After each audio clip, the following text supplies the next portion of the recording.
The story starts with a boy walking down an alleyway. He says, "I am here to collect the protection money," and the old man replies, "Hello there, working hard again today, right?" The boy's name is Hibaru. The grandpa says, "Just a minute, and I will give you the money." The boy thinks this is going to take years. As he returns, he says, "Here, protection money," as he bids farewell to the grandpa. After some time, the scene shifts to another boy who says, "I thought you said you were collecting protection money, but that's just shopping. When are you going to stop pretending to be a hoodlum?" Hibaru responds, "What? Isn't this awesome?"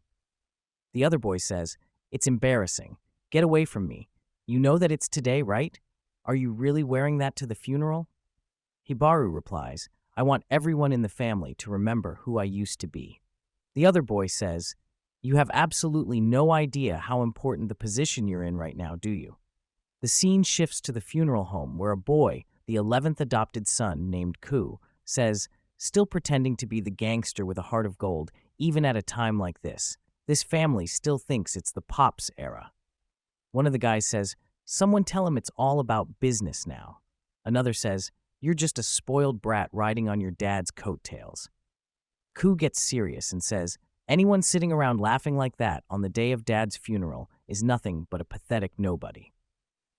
As the funeral starts, one of the people says, "Shio is one possible successor. He has the largest section behind him, the Hawk faction. And then there's Hibaru, the one legitimate son." After this, someone announces, "The chief mourner will speak on behalf of the bereaved family. We appreciate everything you did for him while he was alive. Out of all of us, Shio is the only one who threw his hat in the ring for succession. Now the issue is, will Hibaru do the same?" Hibaru says, "I would likely sincerely express my gratitude on behalf of my late father." Someone then mentions, his father's last words before he died were that he appointed his successor according to the final wishes of the first boss of the family. "I hereby appoint as the new boss, Terasu." Everyone is shocked to hear this, and they all say, "This must be a lie. Everyone must be joking." But Terasu says, "To become one, we are the ones who are going to shape the future." Everyone thinks back to Kongo, who in his era was deeply respected and called the Asakusa Bullet, the boss of the Yamaguchi family, one of the top gangs in Kanto. One guy says, "I want a thorough investigation on those punks, take in the ones willing to be allies, and get rid of the rest." The scene shifts again as a boy says to his dad, "Your biceps are huge." The dad replies, "That's because there's a giant bullet stuffed inside. I formed my arm back with a gun, so when I throw a punch, it explodes." The boy says, "If you want to master the ways of the Yakuza, you have to get some serious muscles."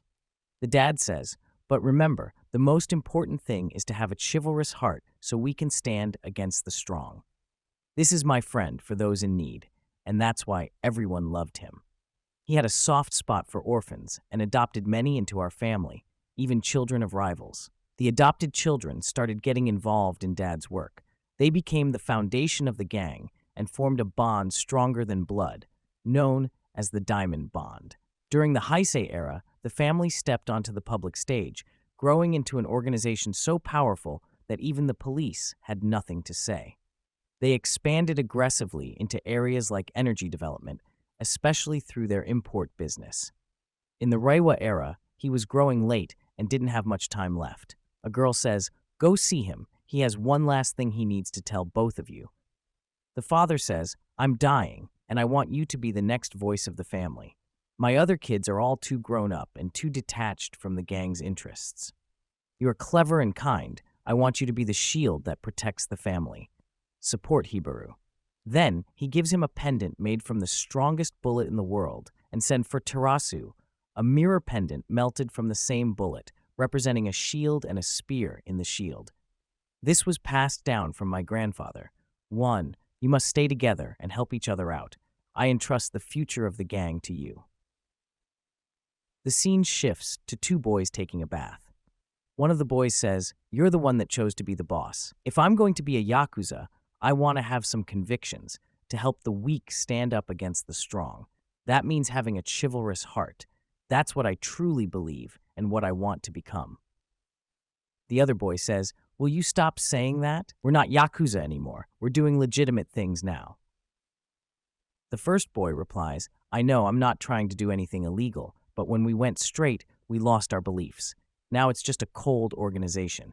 The other boy says, I know that's how things are nowadays, and I know I'm old-fashioned, but I'm not going to change my beliefs for anyone. If I become the boss of the gang, it will split up, so it can't be me. You're not a screw-up like I am. You can guide the gang in a good direction. He adds, I'm sure Dad will understand. Everybody has been saying that if you hold an item important to you and make a wish during the meteor shower, your wish will come true. The boy then says, I wonder how many people are wishing on a shooting star today. The first boy says, I have only one wish. I want to protect Terasu and support the family. Please make me the strongest Yakuza ever. His brother asks, what did you wish for? He replies, isn't that a little close? As they look up, the meteor shower is coming closer and closer. He says it's going to fall right on us. As the meteor falls, it causes explosions and destruction all over the impact site. After some time, he says, at the site where it fell, a building came flying towards us. Did Terasu get blown away? He says, no way. Did he get pinned under the building trying to protect me? As he calls for help, he says, this cannot be real. Furious, he says, this is the pendant made from the strongest bullet in the world. As he reminisces about the past and calls for his dad's help, someone arrives and says, now, turn that sincere heart of yours into ability. Punch right through that building and shoot right through this area. Imagine having the strongest fist in the world. As he goes for a punch, he says, my fist is a bullet. As soon as his fist impacts the building, it goes flying into the sky, and everyone is shocked to see it. Everyone says, the building flew away. His brother asks if he did that, and he replies, I don't know. My fist was like boom, and that happened. He is very glad to see his brother alive and asks, how are you even alive? His brother replies, I got stuck in that hole there, and I thought you were done for. He replies, let's get to a better vantage point. As they watch the destruction, he says that day, the world completely changed. It marked the end of peace as we knew it. As he finally wakes up, or rather, as his brother chases him awake, he realizes it has taken him long enough. After finding out that he has been asleep for 2 whole weeks, he says, are you sure I'm not still dreaming? He watches as everything around him has been destroyed. He notices his grandpa and asks him if he is still alive and how he is here. His grandpa shows him the shop and says it is destroyed, but that he still has to keep living. He says that grandpa is putting on a brave face, but is actually in a lot of trouble and has to deal with the situation because he pretended to be unaffected by the disaster. Meanwhile, at the family headquarters, everyone is shouting about something. They tell Hibaru to let them through and question why they're all hoarding supplies, saying it is very pathetic. They complain that Shio, who is in charge, is not effectively managing the situation. Shio responds that they don't really understand what's going on and that they can use their powers. Meanwhile, in Shinjuku, someone tells Shio that Hibaru is alive. Shio reflects that things seemed promising when the old man's will was announced, but the disaster happened and the gods chose him. He confirms that now he has the power of the Astro and is the king. He informs everyone that Hibaru and Terasu are dead, and that's the story. They are surrounded by many men. One of the men says, we have no beef with you, but I am going to have to kill you with this power, as he brings out the colossal blade. Terasu says, you are not the only one who was given powers. Hibaru responds, so that's what you meant when you said power is. Terasu confirms, that's right, it's called as. We got special powers because we are important. Now, I was holding on to this when I made a wish. He shows his steel shell, which no attacks can penetrate. He declares, now I can finally rise to the challenge. He then knocks his opponent down, saying that the fighting is for a better cause and that everything else is now gone. He vows to make a name for himself and charges at his enemies. Terasu thinks he is drunk with power, but Hibaru says, I get it now. I was holding on to something important, and that's what activated it. He tells his opponent to get back because his bare hands will not leave a scratch on his steel. He says, if wishes mean power, then my wish is really strong. He punches his opponent with a bare-handed magnum blast, sending him flying into the sky. He then asks, which one of you is next? All his men respond, you will pay for this. You have crossed the line with the family. Hibaru tells them to shut up and give Shio a message. Tell him to stop picking on civilians and face me man to man. I will take him on any time, day or night. Not scared, Hibaru goes to the storeroom and sees that they have packed the place in just 2 weeks. He says, "Look, everybody, we have stocked up on everything you need. However, people say they cannot repair things because it is too expensive." Hibaru laughs and says, "This payment is more than enough." Everyone cheers his name as he has provided them with supplies for living. As someone tells him that he was concerned and outnumbered, he says, "Nice job chasing out the faction, Hibaru." He then asks, "What the heck happened during the 2 weeks I was asleep?" The person explains that a rebellion occurred and that Shio was the one who initiated it. Now the remaining siblings supporting the family have their own bases, he continues. Each is rising up to pull the gang together in this time of crisis. At least, that's what they say.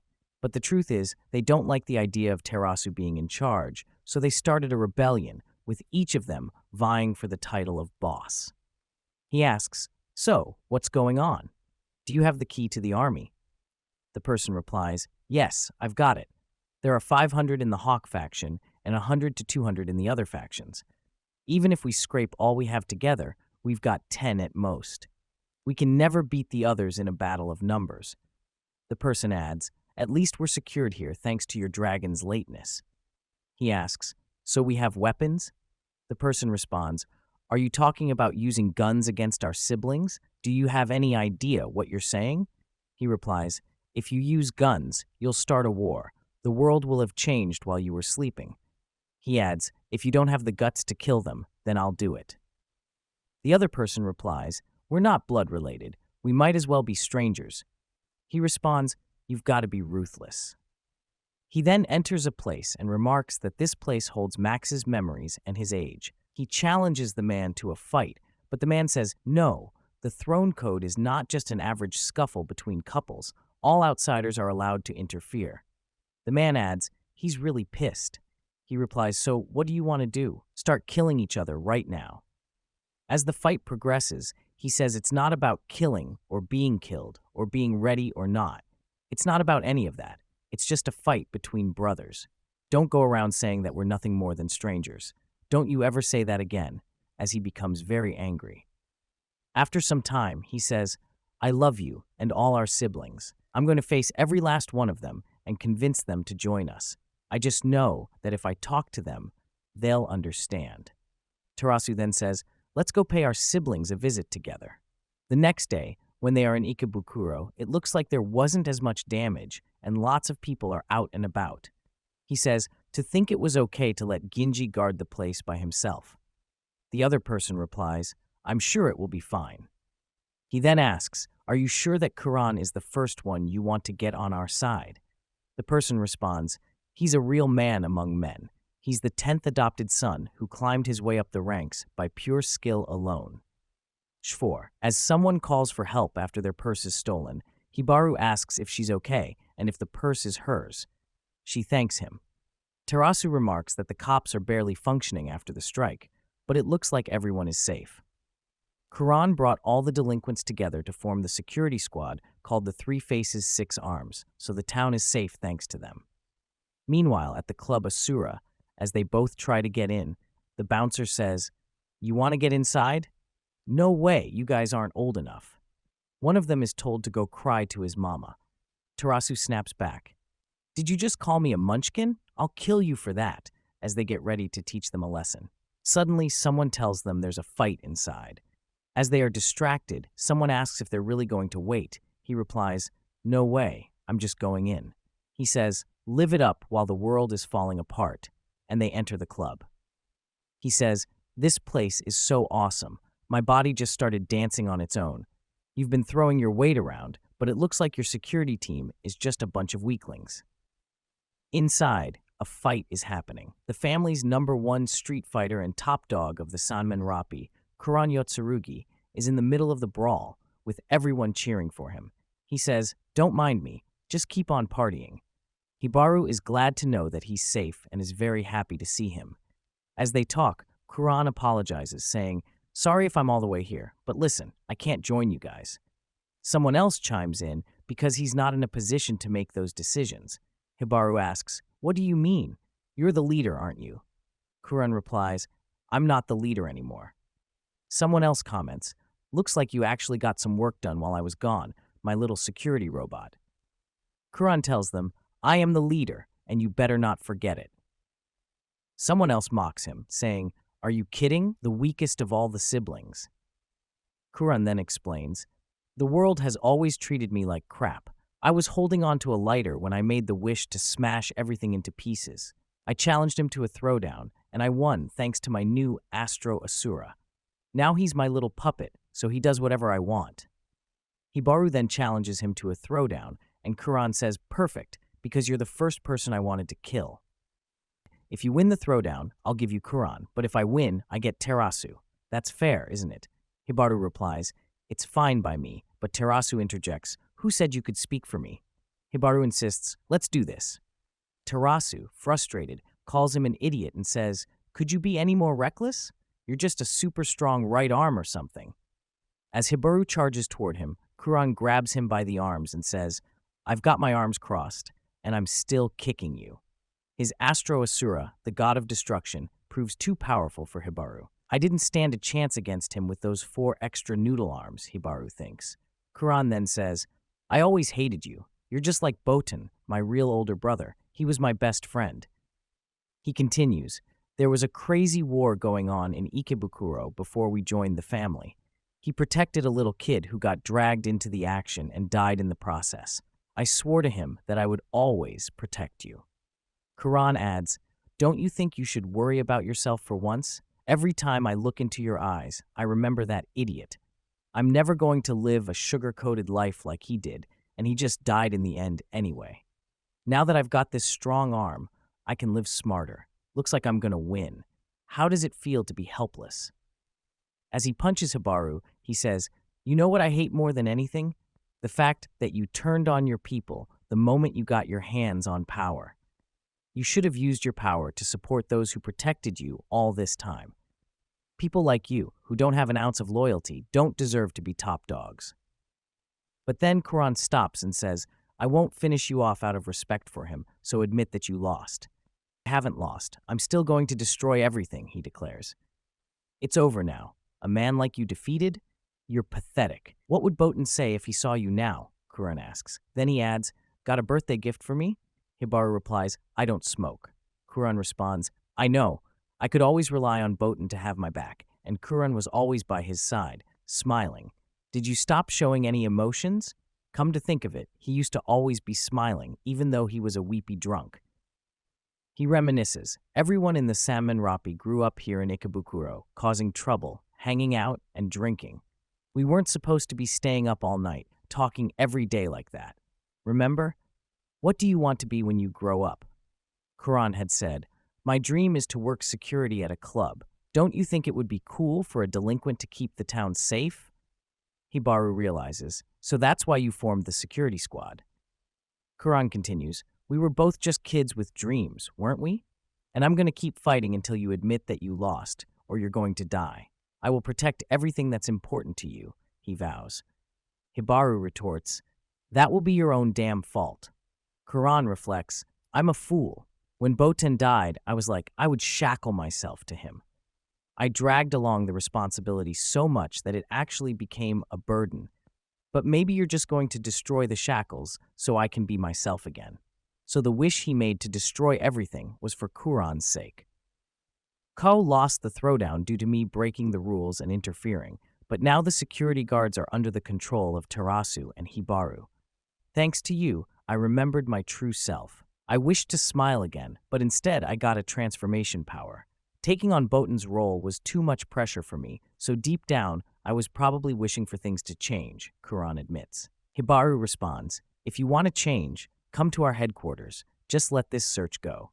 Kuran replies, "I don't mind joining you, but I've got the club here in Ikebukuro. They're important. I can't just leave them."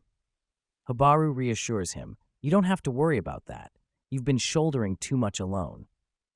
Kuran reflects, he wished to destroy the whole world because it treated him like crap, but the Salmon Rapi just saw him as their little brother.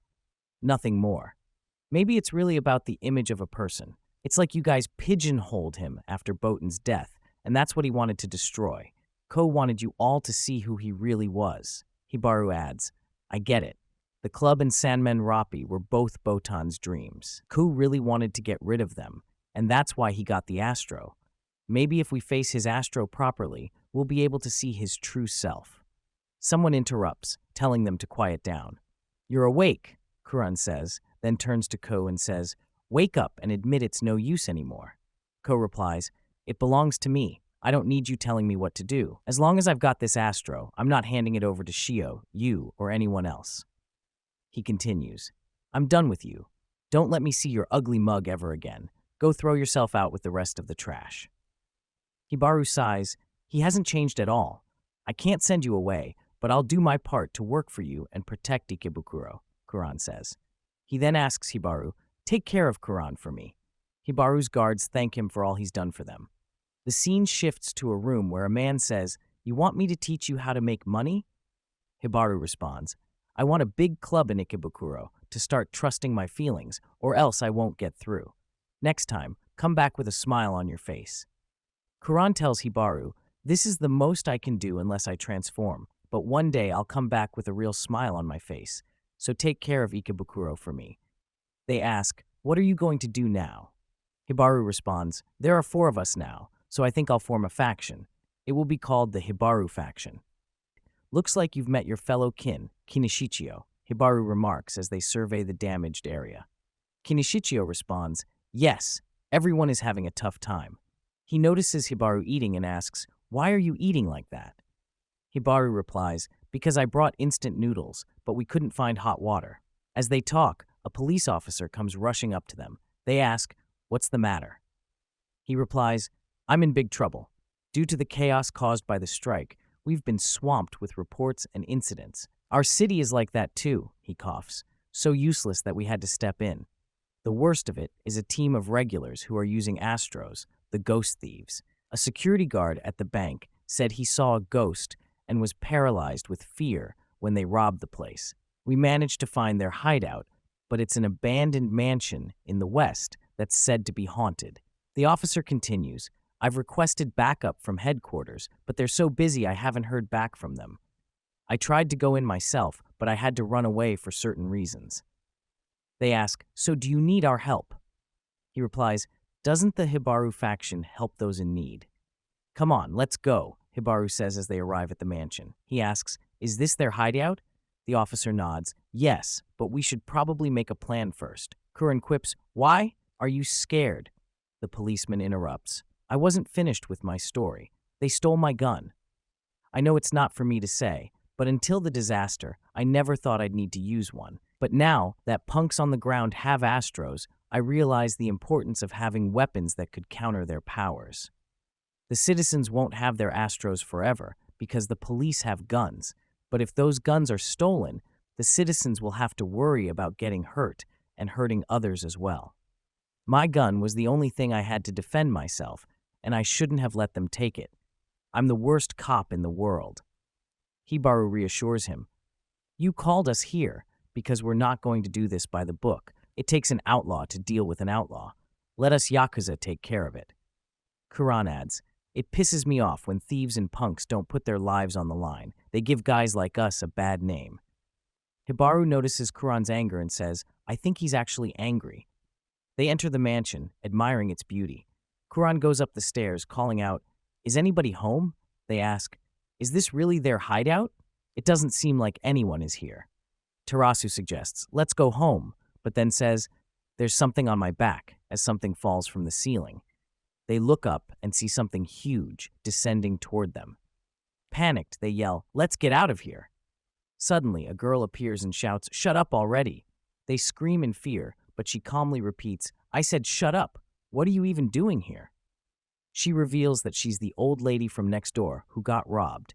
I came here to get her stuff back by using my Astro, the crystal clear compact, she explains. They calm down, and Hibaru says, it's fine, just come on. Watched the companions and said, you guys are no longer a threat, and this year, this wax is too much even for you. She replied, for some reason they don't work on me, though. She then asked the policeman if the victims of the ghost-themed attacks had anything in common. He responded that the common factor was that they all reported being attacked by giant ants. When they came to where the crime scenes were, they found that the victims were encased in hard wax shells like dolls. Additionally, at every crime scene, there was a strong smell of roses and fire. I figured out the trick, she said. You spent no time trying to act cool, he said. The combination of their two techniques is made by God, but they won't fool me again. He asked, "Where is your name?" And she replied, "It's gone. Did you drop it somewhere?" He said, "I don't know if it's worth any money, but it's mine now." The girl said, "I know it. Their source doesn't work on girls." He replied, "Yes, the monsters can't come out if you don't slip the roses." He then asked, "How did you know about the roses?" After your victims panic from the hallucinations, you freeze them in wax and steal their stuff. I want to know what you crooks are up to now. The policeman said, "We traced the smell. Where did the giant fan come from?" "It's not a fan. It's a really handy guy who can transform into anything. He just doesn't call himself handy. He uses his magnum blast these days. My Astros in control allow me to melt or solidify all the wax I please," said Hibaru. "That's why this mansion is full of candles. Don't get the wrong idea. My Astros are in the center of the rose. It's the center of this perfume." "Looks like the giant face is back," he said. "Back when we were just petty thieves, we used to start fires to create destruction, sealing things that were important to people. It was the same back then. There's no way you can seal all of you in wax." Suddenly he said that his link was gone, and the other woman said, "My perfume is also gone." The girl said, "I am a girl who can turn invisible. In other words, your worst nightmare." She added, "Love you," as the women pointed to connect them and said, "Die." But suddenly, Terasu appeared in front of them with the thing and said, "Why don't you show this poster? The real deal." After some time, when they used their abilities, the themes were easily defeated. He said, "The citizens are free from the menace. Patrol the streets, and if you ever see more bad guys using Astros, you know who to come to." As they thanked Hibaru for the help and for dealing with all the trouble, they finished up the labeling and decided to head home. They thanked the cab driver for the lift. On the way back, Terasu mentioned that he wanted to take a hot bath, while Kuran said he was starving. Suddenly, a girl came running up to them and said, "We have a problem. Someone is asking for food." "It's a mummy." Hibaru asked, "So what happened?" She replied, "You guys rubbed off on him. He was trying to help people, and now he's making food. Today's theme is dishes that nourish the body." Hibaru suggested, "The loser has to grovel before the other in the ultimate showdown of the New Age Iron Chefs." As the battle began, everyone struggled to make food. When they checked with Terasu about what he was making, he said, "I'm making beef stroganoff, aquapazza, and so on." Terasu commented, "Jinji is more mature, but this dish is for kids. Should we make Hamburg steaks?" He added, "This smells great." Once everything was prepared, the judges tasted the dishes and called them delicious. They said, "Both teams did great, but Terasu's cooking is too fancy. Team Hibaru wins." Just then, someone came up and complimented them, saying, "You're looking good." It was Torazo SDH, who was glad to see they were alive. He said, "I had your back protecting the headquarters from Shio. You're doing a great job. I came to pay my respects to the Diamond Bond, which is unbreakable.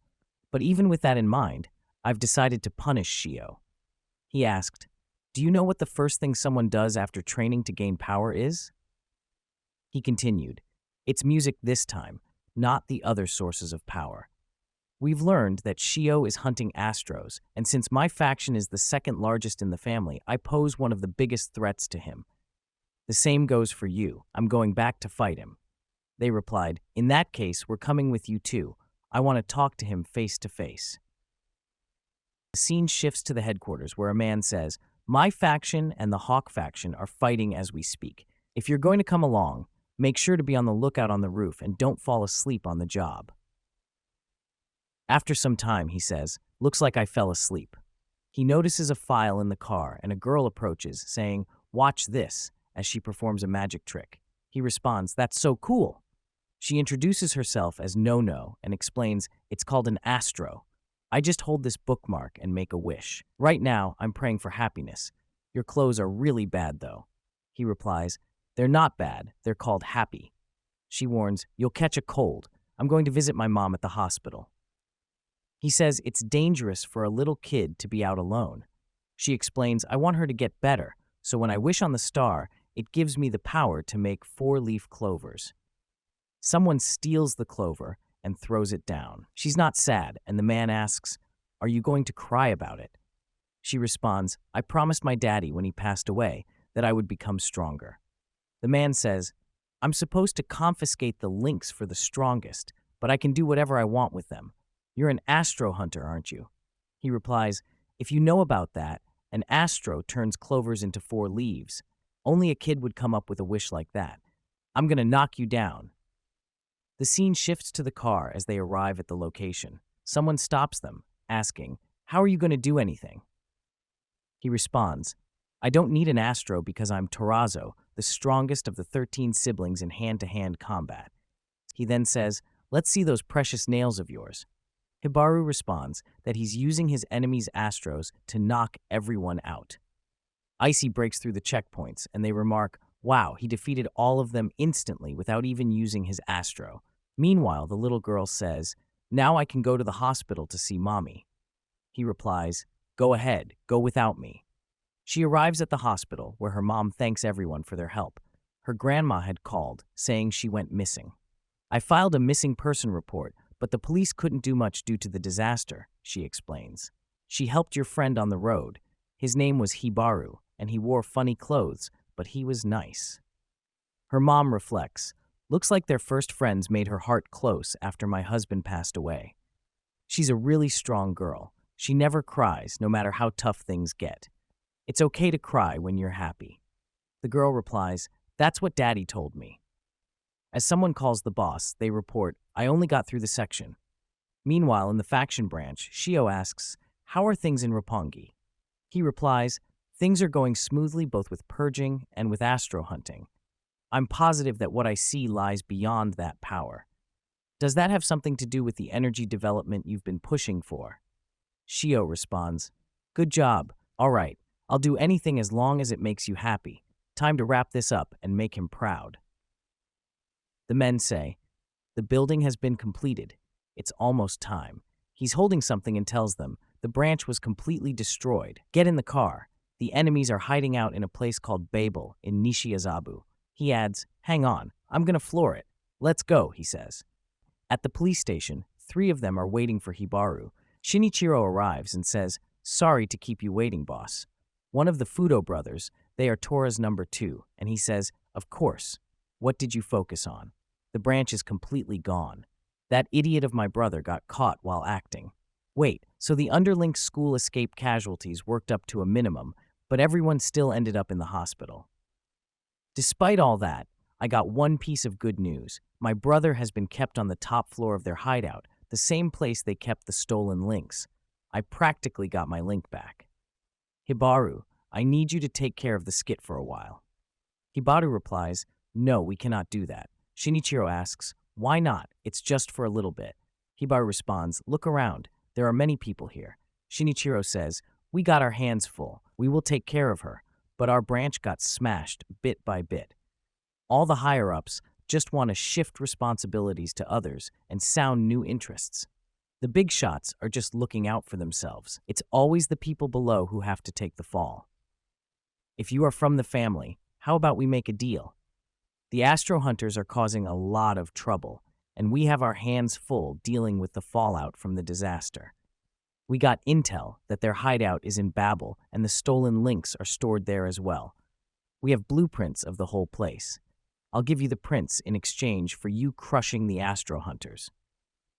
The man replies, not only is she taking care of that, but we also got a bonus. The blueprints are going to be a big help. He then asks if Terasu and Kuran joined Hibaru's faction and if the boss is him.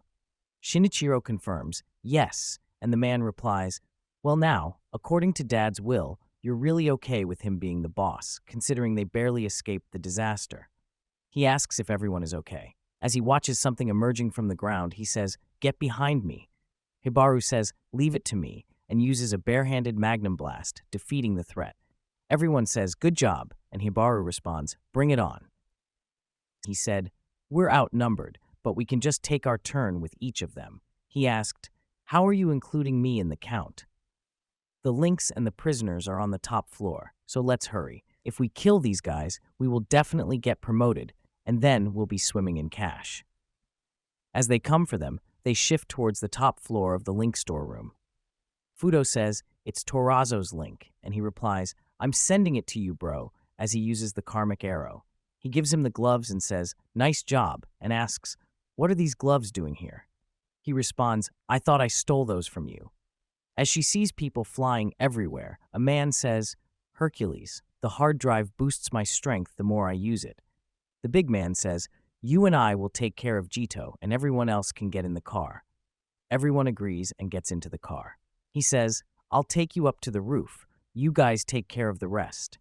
She asks, what do you mean by tossing?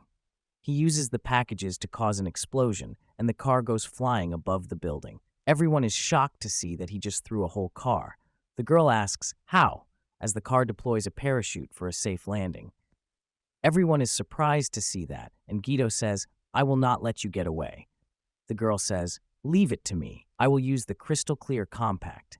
He says, I will not let you go, and tells Gizmo to warn them. Terasu uses his Astro for defense, but he says that using something other than its vision to track means it is headed straight for Kinpa, even though she is invisible. He warns, be careful of this monster. It's a tracking and defensive creature, and it can track and defend itself. It's very dangerous. The man asks Terasu if he can trust Hibaru, noting that Hibaru used to be in the Hawk faction. Someone asks Terasu why he betrayed them, and Terasu responds that he did not betray them. However, he replies, Shio really cared for you, but instead, you're following Daddy's boy. That day, my mother wore all black with a cherry blossom pattern obi. She handed me a letter and said, give this to Congo. You will be joining our enemy's family starting today. Figure out who their new leader will be and make him like you. Even though I was young, I never knew I would never see my mother again. She said, do not let's welcome our new family member, as he introduces himself. One man says, so this is the enemy's run that I heard about, and the other men say, we cannot trust this kid, he is an enemy. But a guy gets behind him and says, don't pay attention to them, I will protect you. The person pressing on my shoulder was Shio, the king of all the enemies. He was there next to me. I thanked him and said, don't smile. Weaklings always try to challenge. That's why, you old man, identify the boss and make him like me. Now, who should I be your mentor? As he welcomed me to the section, he asked, you were at his side for 6 months. Why did you leave? Why do you say in that phone, fat punk? I replied, you still don't get it. Meanwhile, as they fight the enemy, he is almost above the building, but Hibaru asks Terasu to cover him, saying, you're leaving it all to me. The first time I met him was 6 months ago after I joined the family. I walked all the way back from Hokkaido without even knowing my name, and this is so that my biological dad's boy. The man says, what took you so long? Did you take a bunch of detours again? I replied, yes, I made some friends along the way. He says, that's good. The fisherman I met was super nice. He took me out on the boat and showed me the sea. His eyes were so earnest and full of strength.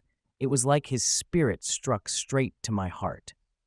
I say, you don't get it, but it really means something to me that he's totally different from you because his light never wavers, and that's how he really is. As the enemy tells him to protect him, he is shocked to know that he can control that shield remotely as Hibaru uses his Magnum Blast.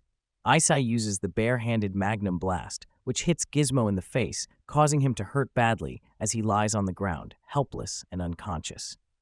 Ants are forming around him as he reflects on his past. He thinks that his father was nothing. He did nothing but act like an insect who got drunk and hit his mother. When he talks about his mother, he says that she was a sad insect who was always devoted to him anyway, as she was his servant. He then talks about his classmates from school, whom he viewed as insects with their own thoughts.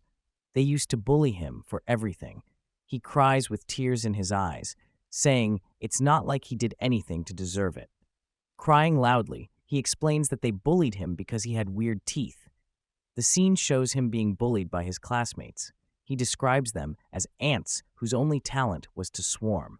He bites off a classmate's fingers, causing the classmate to scream in pain as he lies on the ground, looking at his helpless hand and calling for his fingers. Before he knew it, he had bitten off his classmate's fingers. The other classmates get scared of him and suggest leaving, calling him a cannibal. He then thinks that his dad was really going to kill him. His eyes fill with tears as he sits on a staircase. Someone comes up to him and asks for his name. He looks at the person, pauses for some time, and then says that his name is Guido.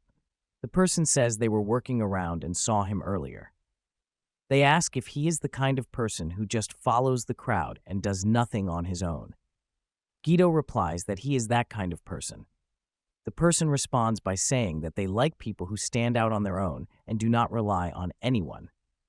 They pat Guido's head with kindness and say that he can come home with them, and they will take full care of him. They add that afterwards, Guido can write about all the people he wants for them. They will give him tasks, and he can do them. Guido then joins the hawk faction of the Yotsurugi family and kills a lot of annoying ants who always got in Shio's way. He was living a happy life that way. After some time, Shio gives him something, saying it is impressive. Shio tells him to keep this thing in his mouth all the time as proof of his loyalty. Guido thinks that the more people he killed, the more bugs got in his head, and he couldn't sleep or do anything because the bugs in his head made him struggle and feel pain every day. One day, he is sitting in a corner of the room, shouting for the ants to get out of his head. Despite all of that, he still lived for Shio because Shio helped him when he was hopeless. The scene then shifts to the present. He is punched in the face, and the item Shio gave him shatters into pieces. He is severely impacted by the punch, but seizes the opportunity as Shio's arm is right in front of his teeth. He suddenly grabs Shio's arm and bites it very forcefully, screaming that he is going to tear off Shio's whole arm. Hibaru is in great pain, and Terasu fights, concerned about his brother. He tells Guido to get away from Shio or risk damaging the whole arm. Guido thinks that no matter how much Shio tries to run away, he won't let go of his forearm and will keep biting until his arm is torn apart. If Shio tries to force him away, he will just tear off his flesh. However, Hibaru puts his arm into Guido's mouth, which surprises Guido. Guido questions why Hibaru won't run and thinks about whether Hibaru even feels the pain or anything. Kuran thinks he is pushing against Guido to lessen the force on Hibaru's arm and minimize the damage. But no, Hibaru wants to face Guido head-on. Even the girl with them says that this is kind of idiotic behavior and that he should not do that. Hibaru then says that he knows all about Guido, everything about his past, how he fought for Shio, and how he appreciated what Guido did for him. He says that it is true honor, and he is going to have it engraved in his arm. He then comments that the presence of a king is becoming very overwhelming. He could easily lose his arm in this fight, but he is not backing down easily. The ferocity in his mind is very high. He wants revenge, and that's all he is aiming for. As he loses his grip, he lets his arm go. After that, Hibaru says it was a good fight. Guido thinks that compared to Shio, Hibaru's regal aura is honest and refreshing. Guido admits, "I just lost," and then he realizes that the sounds he heard were the bugs that prevented him from sleeping and caused him great pain. Now they are gone. He hears something explosive happening and with shock sees a hole in his body. Hibaru is also shocked to see this, and behind him is Shio, who created the hole in Guido. Shio says, "I was hoping to shoot right through Guido to you too, but luck saved you. Icy said that you saw me coming." Shio looks at Guido and continues, "It has been 10 years since I gave you this present, but now you've lost it." He picks up the broken pieces of the present, shows them to Guido, and reflects that it was very useful until the end. Now that Guido has lost the trust of the item, he should die. Shio wants to finish him off with his Astro equipment and shoots him, saying, "Now you have to rest in peace." Guido is hit by the force. His body is torn apart into pieces, and blood is splattering everywhere. Hibaru and Terasu are shocked by these events. Terasu tells Hibaru to run as Shio uses his astro power called Crux, which makes large, pointy spikes rise from the ground that could tear anything in their way. If someone tries to resist, they would face death. Kuran exclaims, "What the hell is his astro?" The girl with them suggests pulling back for now. However, Hibaru is distracted when a pointy spike rushes towards him. As soon as he sees the spike coming, he He doesn't know what to do. Just as it is about to hit him, a shield appears below Hibaru and stops the spike from penetrating. 4. It is Terasu who had put up the shield to save Hibaru from the dangerous spike that Shio had created to kill him. Regaining his composure, Hibaru thanks Terasu for saving his life and says, "If it weren't for you, I would have died and could not have done anything." He asks what kind of power it even was, and Terasu replies that he has no idea, but the power being transmitted looks incredibly powerful and strong. After some time, Hibaru is ready to confront Shio and starts charging towards him.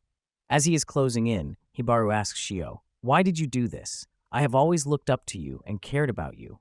I thought you were strong, cool, and smart, and every single sibling looked up to you. Why did you do this?" Kuran, realizing Shio's strategy, notes that Shio is using parts of the building as a shield to protect himself. Kuran is still puzzled about what kind of power this is. Hibaru then reminds Shio that Guido gave everything to serve him. Guido devoted his life to following Shio and serving him, yet in the end, Shio killed him like it was nothing out of the ordinary. Hibaru questions why Shio did that and why he is so stone-hearted. He asks, "We are all human beings. Why didn't you treat him like a human being? He had been your servant, living in pain, unable to sleep at nights, because all he did was serve you by killing people who got in your way. And still, you ended his life without a second thought. Why didn't you face me and our siblings? Isn't all this fighting over who will be the boss just a petty squabble between brothers?" Shio calls this very naive and pushes Hibaru away using his Astro power. He manipulates the stone from the destroyed building to push Hibaru out of his sight. The impact sends Hibaru flying in the opposite direction. After the impact, Shio exclaims that a king who shows his emotions in front of his servants is very pathetic. As the rubble starts to fly towards Shio, everyone is stunned and unable to move. Hibaru tells Shio to stop, but Shio replies, "I have always hated those naive eyes of yours," and threatens that maybe now that your friends are dead, your eyes will darken. Shio tries to charge the massive ball of rubble toward them, but suddenly the mass is stopped by someone. It is Tora, who has come to rescue them. Tora responds, "What's wrong with being naive?" Everyone is shocked to see him, and Hibaru's eyes fill with tears of joy. Tora adds, "It's because he is mature that I want to protect him." Hibaru is glad to see Tora and Terasu. Terasu says, "I thought you fell. How did you get back up here?" Tora replies, "Get out of the way." Kuran is surprised to see him, and Tora adds, "I know I just got here to save you, but can you send me over to Shinichiro?" Tora's reply, "I knew you would come for me, boss," shocks Terasu, who is surprised to learn that Tora can transport people too. Tora calls out to Shio, saying he's going to destroy him. Shio uses oasis, and everyone is shocked to see that the debris stops in midair. The pieces neither break nor bounce off. He just stopped them. They wonder what he is going to do next as he remains suspended in midair. They ask, "What is that?" "He's controlling the debris with telekinesis, right? If that's what it is, then he is too powerful." Tora tells Hibaru, "Don't just stand there. Use your power to push through." Hibaru replies, "Let's go," and transforms into a cat. He says, "Climb on.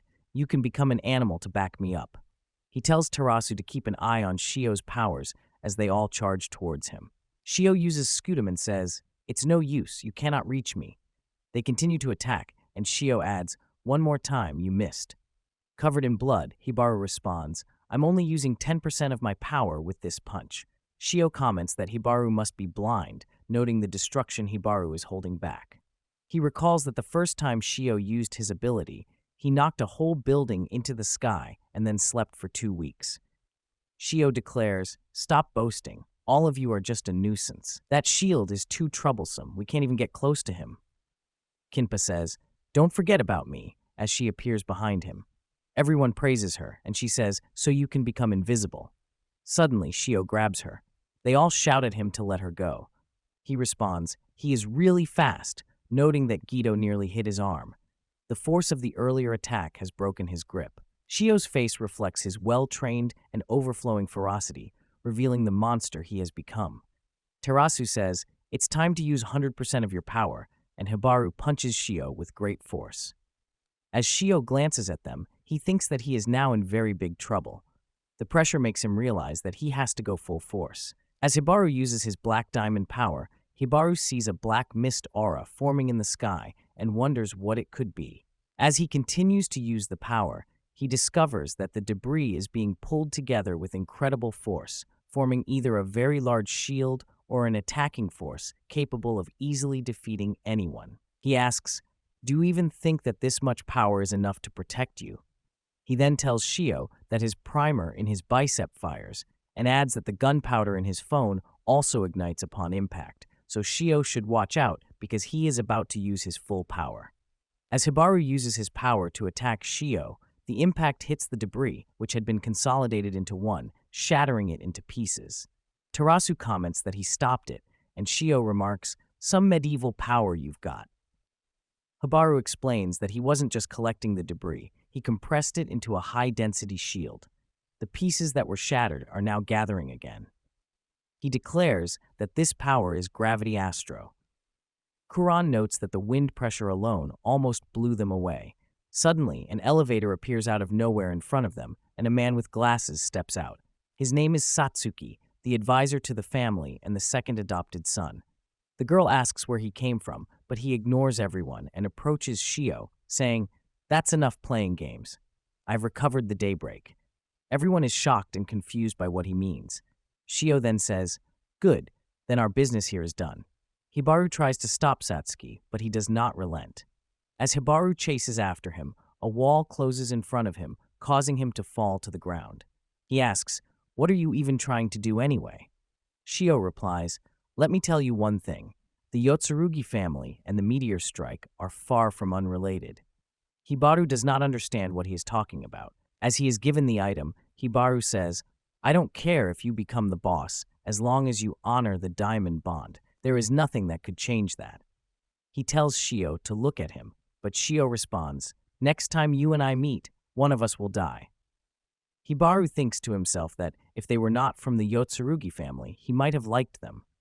He calls out to stop Shio, wanting to settle things, but Shio ignores him and continues on his way.